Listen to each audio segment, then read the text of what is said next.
Now we come to one of the most interesting aspects of John Dryden's literary criticism. This slide is titled, The Liberal Neoclassicist. At first, this title may sound confusing. How can someone be both neoclassical and liberal at the same time?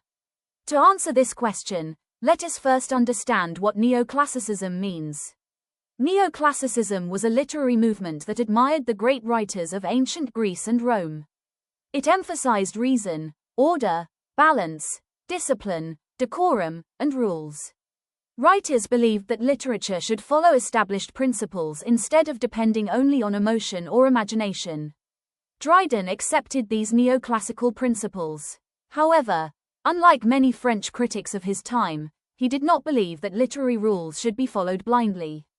He believed that rules exist to help literature, not to imprison it. That is why scholars call him a liberal neoclassicist. He respected rules, but he also respected artistic freedom. Let us understand each point on this slide. First section, Neoclassical rules. The first point says, rules are subordinated to final effects. This is one of Dryden's most important ideas. What does it mean? It means that the success of a literary work depends on its overall effect on the audience, not on whether every rule has been perfectly followed. Imagine a doctor treating a patient. The doctor follows medical guidelines. But suppose one small change in treatment saves the patient's life. Would we criticize the doctor for not following every guideline exactly? Of course not. The final result is more important. Similarly, Dryden believed that if breaking a rule makes a play more powerful, more realistic, or more enjoyable, then breaking that rule is acceptable. For Dryden, the effect on the audience is the ultimate test of literature. The second point says, adherence to the unities when possible. Now we must understand what the three unities are. These ideas come from classical criticism and were especially emphasized by French neoclassical critics. The first is the unity of action. A play should have one central plot. The second is the unity of time. The action should take place within approximately 24 hours. The third is the unity of place. The entire play should occur in one location. French critics insisted that every play must obey these rules strictly. Dryden disagreed. He believed that these rules are useful, but only when they improve the play. If following the unities makes the story weak or unnatural, then the writer may depart from them. This shows Dryden's flexibility. The third point says, poetry must resemble natural truth, rational and ethical. What does this mean? Dryden believed literature should imitate real human life. Characters should behave like real people. Their emotions should be believable. Their actions should have logical reasons. Suppose a story suddenly shows an ordinary farmer becoming king overnight without any explanation. Readers would find this unbelievable. Dryden would say that such writing does not resemble natural truth. Good literature should make readers think, yes, this could happen. Even when literature includes imagination, it should remain psychologically and morally believable.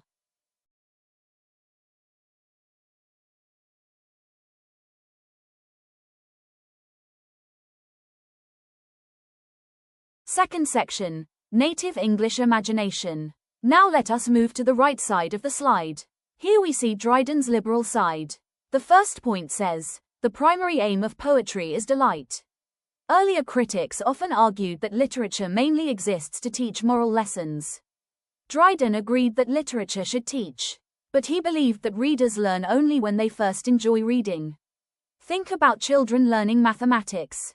If the lesson is presented through an interesting game, children happily learn difficult concepts. If the same lesson is presented in a dull and boring way, many lose interest. Dryden believed poetry works in the same way. Delight opens the door to instruction. Pleasure and learning should work together. The second point says, favors variety and richness over strict unities. This is one of Dryden's biggest differences from French critics. He admired the richness of English drama. English plays often include serious scenes, comic scenes, love stories, politics, family conflicts, battle scenes, and philosophical discussions. Instead of seeing this variety as a weakness, Dryden saw it as a strength. Why? Because real life itself is full of variety. Some days we laugh, Some days we cry, some moments are joyful, others are tragic. If life itself is mixed, literature should also reflect that richness. Therefore, Dryden believed that variety often creates a more realistic picture of human life than rigid obedience to rules. The final point says, justifies the use of tragicomedy. Now let us understand this important literary term. A tragedy ends in suffering or death. A comedy usually ends happily, often with marriage or reconciliation. A tragicomedy combines both tragic and comic elements. Some critics rejected this mixture. They believed tragedy and comedy should remain completely separate. Dryden disagreed. He argued that life itself contains both happiness and sorrow. Therefore, combining tragedy and comedy makes literature more natural and enjoyable. Many of Shakespeare's later plays, such as The Tempest, The Winter's Tale, and Cymbeline, combine serious conflict with happy endings. Dryden accepted this dramatic richness instead of rejecting it. Examination insight. Now let us carefully read the important examination point at the bottom of the slide. Unlike the rigid French neoclassical critics, Dryden accepted the violation of the three unities if doing so created a lively imitation of nature. This phrase is extremely important. For Dryden, nature is more important than artificial rules. If rules prevent literature from reflecting real human experience, then the rules may be modified. The slide also mentions another important examination point.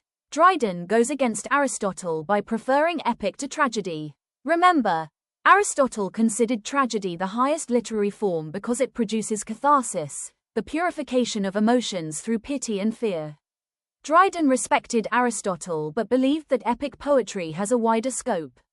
An epic can include wars, politics, religion, heroism, adventure, supernatural events, and the history of entire nations. Therefore, Dryden sometimes regarded epic as an even greater literary achievement than tragedy. This difference is frequently asked in competitive examinations. Let us quickly revise today's lesson. John Dryden is called a liberal neoclassicist because he combined respect for classical rules with artistic freedom.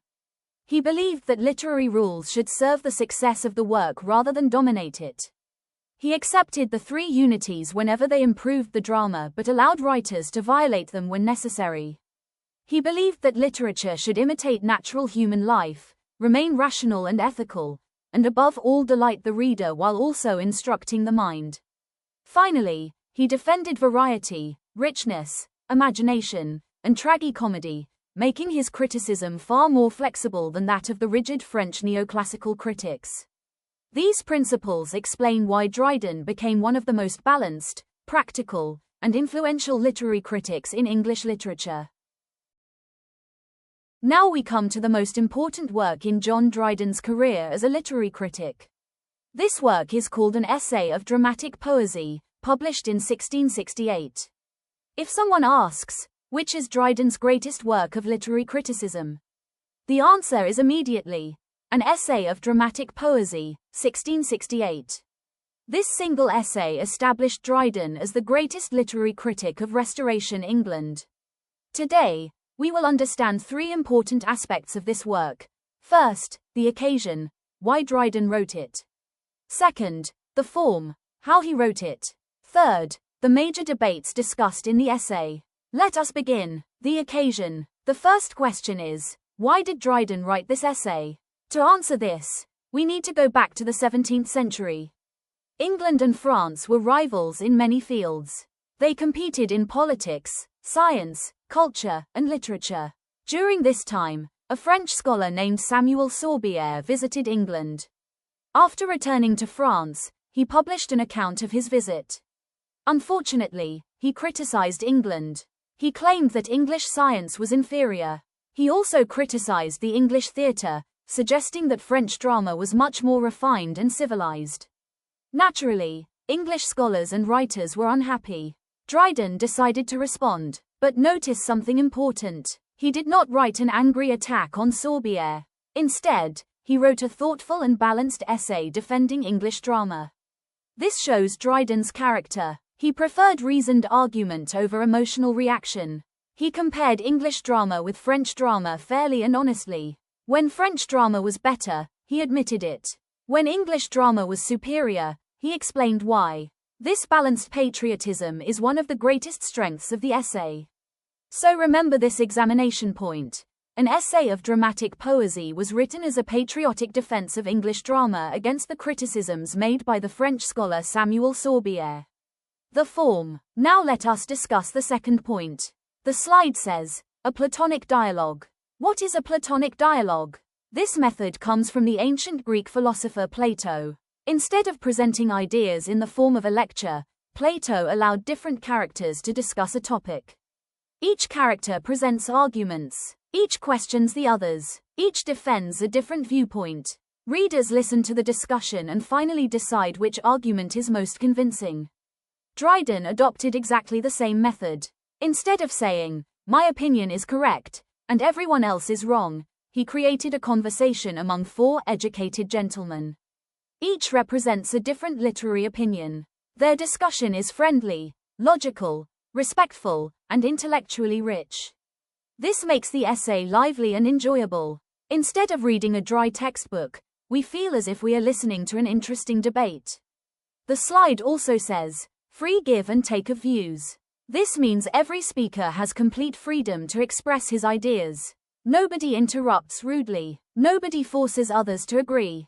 Each argument receives careful consideration. This reflects Dryden's own personality. Remember what we studied earlier. Dryden was anti-dogmatic. He did not like forcing opinions upon readers.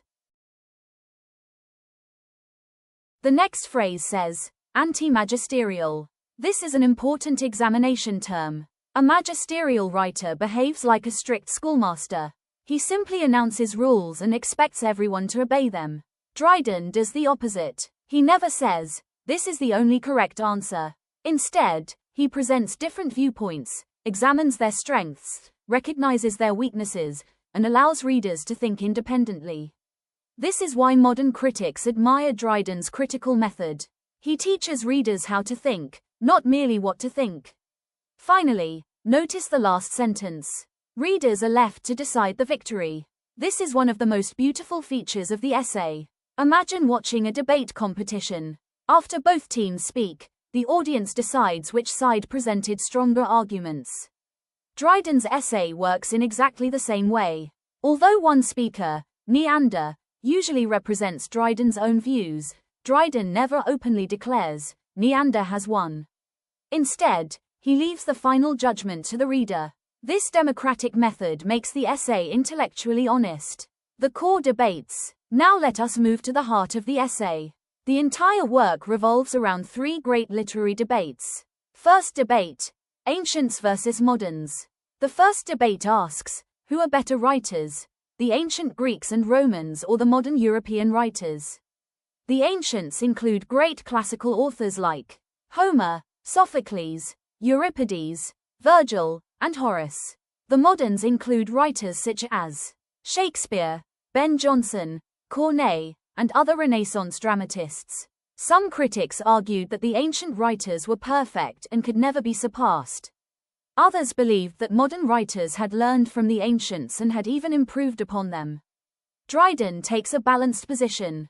He deeply respects the ancient writers. He believes they established the foundations of literature.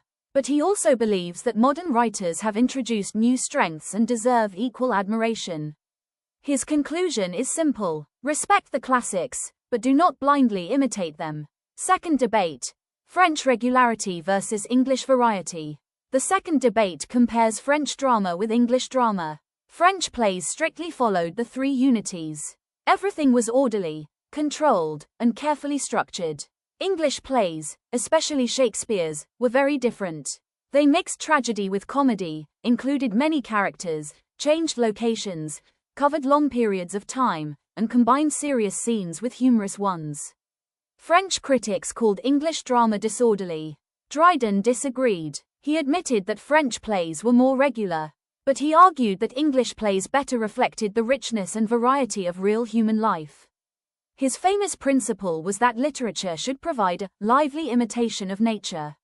Since real life contains both laughter and sorrow, English drama, with all its variety, often feels more realistic than perfectly organized French drama.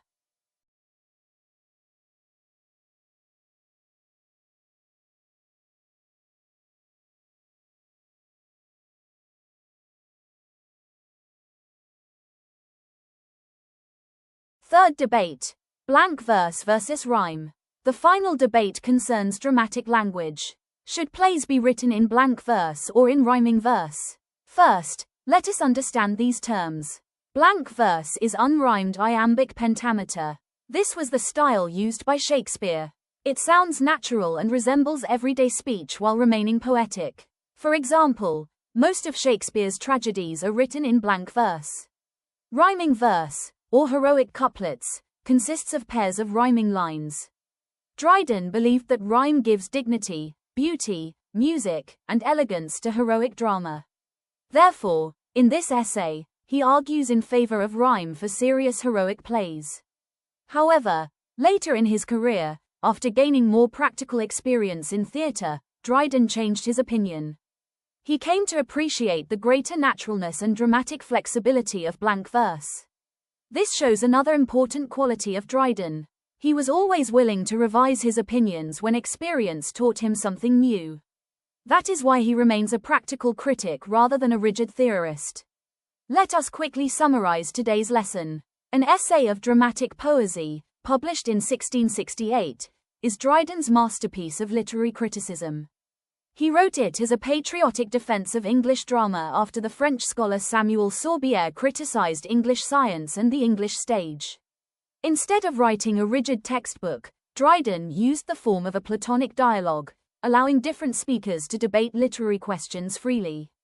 His method is anti-magisterial, meaning he does not impose conclusions but encourages readers to think critically and reach their own judgments. The essay revolves around three major debates: ancients versus moderns, respecting classical writers while recognizing the achievements of modern authors; French regularity versus English variety, valuing English drama's richness and realistic diversity over rigid adherence to rules; blank verse versus rhyme, initially defending rhyme for heroic drama, though later recognizing the strengths of blank verse. These three debates form the intellectual core of an essay of dramatic poesy and make it one of the foundational texts of English literary criticism.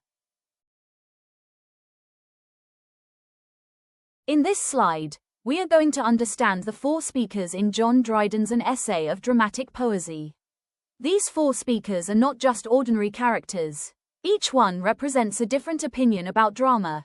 Dryden uses them to present a debate instead of directly telling us what he believes. Think of this as a classroom discussion. Imagine four students are discussing the question, what makes a play great? Each student gives different reasons. They disagree, argue politely, give examples, and defend their opinions. At the end, the audience understands every side of the topic. This is exactly what Dryden does in his essay. The four speakers are Crits, Eugenius, Lycidius, and Neander. Let us understand each one in detail. First speaker, Crits. Crits represents Sir Robert Howard. He supports the ancient Greek and Roman writers. So we can say he is the champion of the ancients. According to Crits, the ancient writers were the greatest dramatists. He believes modern writers can never equal them. Why does he think this? He says the ancient writers followed reason, discipline, and proper rules.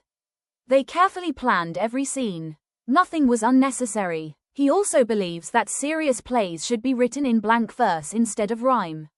Let us understand the difference. Blank verse has rhythm but no rhyme. Example: to be or not to be, that is the question. Notice that the line sounds musical, but the ending does not rhyme. Now look at a rhyming couplet. I stand with courage through the night, because I know the cause is right. Here, night, and right, rhyme. Crits says people do not normally speak in rhymes during serious situations. Imagine two soldiers fighting in a war. If one soldier says, "My friend, today we cannot hide, together we shall win with pride," it sounds artificial. Real people do not speak like this in dangerous situations. Sir Crits argues that rhyme makes drama less natural. He believes blank verse sounds much more realistic. Another important point is that Crits believes ancient plays followed dramatic rules better than modern plays. According to him, writers should learn from the ancients because they had already achieved perfection. So, to summarize Crits, he admires ancient Greek and Roman drama. He believes ancient writers are unmatched. He supports blank verse. He thinks rhyme is unnatural for the stage. Second speaker, Eugenius. Eugenius represents Charles Sackville. Unlike crits, Eugenius supports the modern writers. He agrees that the ancients were great, but he says modern writers have learned from them and improved many things. Think about technology. The first mobile phones were wonderful inventions. But today's smartphones are much more advanced. Does this mean the inventors of the first phones were bad? Not at all. Modern technology became better because it learned from earlier inventions. Eugenius uses the same logic. He says modern dramatists respected the ancients but also corrected their weaknesses. For example, he points out that ancient plays were not always divided properly into acts. Modern plays are better organized. Usually, a modern play has 5 acts. Each act has a clear purpose. This makes the story easier to follow. Eugenius also says ancient drama gave little importance to romantic love. Many modern plays include love stories that make the audience feel emotionally connected. Imagine watching a movie. If it only has battles and politics, it may become boring. But if it also includes friendship, family relationships, and love, people become more emotionally involved.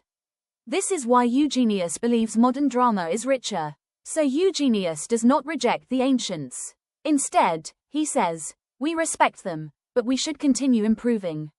To summarize Eugenius, he supports modern writers. He believes modern drama builds on ancient drama. He praises better organization into acts. He appreciates the inclusion of romantic love.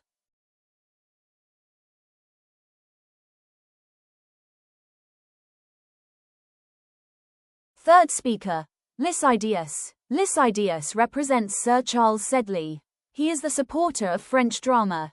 During Dryden's time, French theatre was famous for following strict dramatic rules. Lycidius believes French plays are more orderly and disciplined than English plays. The most important thing he praises is the 3 unities. These are unity of time, unity of place, unity of action. Let us understand these one by one. Unity of time means the whole story should happen within one day. Unity of place means everything should happen in one location. Unity of action means the play should focus on only one main story. Suppose a play starts in London. Then suddenly the next scene moves to Rome. After that it jumps to India. Then to a forest. Then to a palace. The audience may become confused. French drama avoids this. Another example. Imagine watching a movie that begins with a wedding. Then suddenly changes to a detective mystery. Then becomes a science fiction story. Then turns into a comedy. It would feel confusing. French drama avoids such unnecessary changes. Lycidius also believes a play should focus on one main emotion. For example, if it is a tragedy, it should mainly create sadness. If it is a comedy, it should mainly create laughter. He does not like too many side stories or subplots because they distract the audience from the main story. According to him, simplicity creates greater impact. So, to summarize Lycidius, he supports French drama. He praises strict rules. He supports the 3 unities. He prefers one main story without confusing subplots. Fourth speaker, Neander. Neander represents John Dryden himself. Most scholars believe Neander expresses Dryden's own opinions. Neander supports English drama. However, he is very balanced. He does not completely reject the ancients or the French. Instead, he accepts their good qualities while defending English drama. He argues that English plays are more lively because they contain variety. They include different emotions just like real life. Think about everyday life. One day you may laugh with your friends. Later you may feel sad, then excited, then worried. Real life is a mixture of emotions. English drama reflects this mixture. This is why Neander supports tragicomedy. What is tragicomedy? It is a play that combines tragedy and comedy. For example, a play may have serious political conflict. At the same time, funny servants make the audience laugh. This balance keeps the audience interested. Neander also strongly defends Shakespeare. Some critics said Shakespeare ignored dramatic rules. Neander replies that Shakespeare understood human nature better than anyone else. Even if Shakespeare did not always follow strict rules, his characters feel alive and real.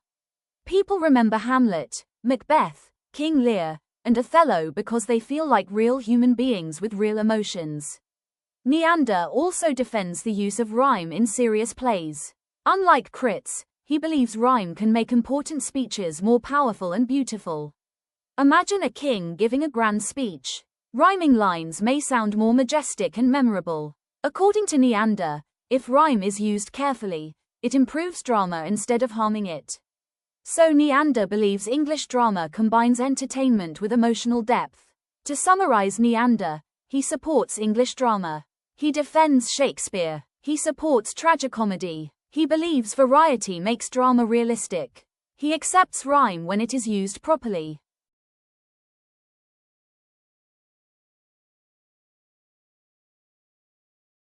Comparing all four speakers. Now let us compare all four voices together. Crits says, the ancients are the best. Follow them. Use blank verse. Eugenius says, the modern writers respected the ancients but improved their ideas. Lycidius says, French drama is the best because it follows strict rules and avoids unnecessary confusion. Neander says, English drama is superior because it reflects real life, includes many emotions, and entertains the audience. Notice something important. Every speaker has logical reasons.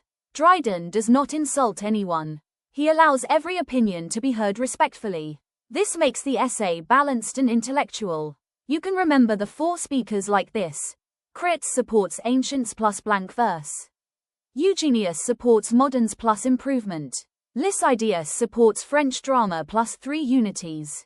Neander supports English drama plus Shakespeare plus tragicomedy plus rhyme. This slide teaches us that an essay of dramatic poesy is not simply an essay about drama. It is a thoughtful debate where 4 intelligent speakers discuss what makes a great play. Crits admires the perfection of the ancients. Eugenius believes modern writers improved upon ancient ideas. Lycidius praises the order and discipline of French drama. Neander, who represents Dryden, argues that English drama is the richest because it reflects the complexity of real life, successfully combines tragedy and comedy, celebrates Shakespeare's genius, and uses rhyme effectively when appropriate.